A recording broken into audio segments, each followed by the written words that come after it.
very interesting figure in 2017 to look back on, and that people will look back on and say that, holy smokes, look at what this guy did over the course of a year, is Chris Jericho.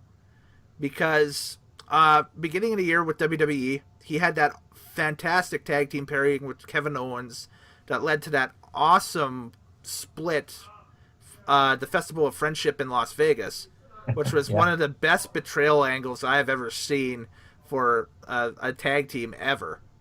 It's up there with the Demolition turning on Mr. Fuji, or the Sean and Marty thing from the barbershop way back when. Like, it just had that real old school, okay, Kevin Owens is the lowest scum of the earth character ever, right? Coming out of that.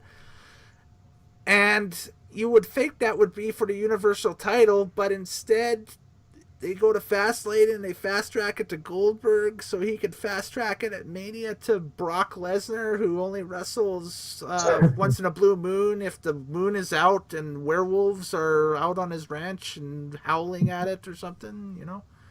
When he has to go get some more money for his hunting adventures in Saskatchewan. Exactly, yeah. So to me, I think Jericho and Owens both got the short end of the stick there. Just as a fan looking into it, what Jericho did in, I guess, I'm not sure if you'd even consider this a protest or if this is just more of, him being just more of an entrepreneur and that stuff. But he planned out this cruise that'll happen in 2018 that'll feature Ring of Honor talent. It'll be the first since like the Russell Vessel cruises in the late 90s, early 2000s.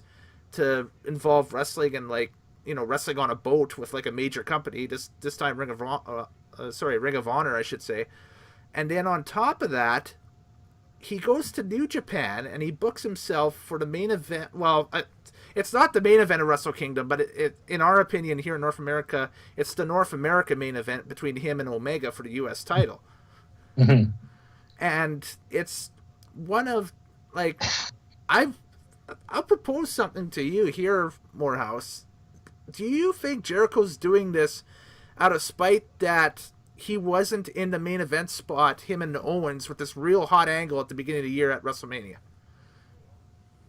Maybe. I know he's a loyal WWE guy. He praises Vince even to this day. Like, you go to his Twitter and he still praises Vince. But I don't know if that's also a character he's pushing through New Japan. Where he's, the corporate guy. Right. He seems to be involved in everything. Like, you can't get away from Chris Jericho. He has his TV show on CBC. Right. He has his music, which is now getting, mainstream radio play in Canada. Mm-hmm. He has his book this year. He has his podcast, which is still going strong. He has his cruise. He's going to New Japan. He's on the front pages of wrestling magazines. Is it Jericho of 08 again? It's almost like a career renaissance, yeah.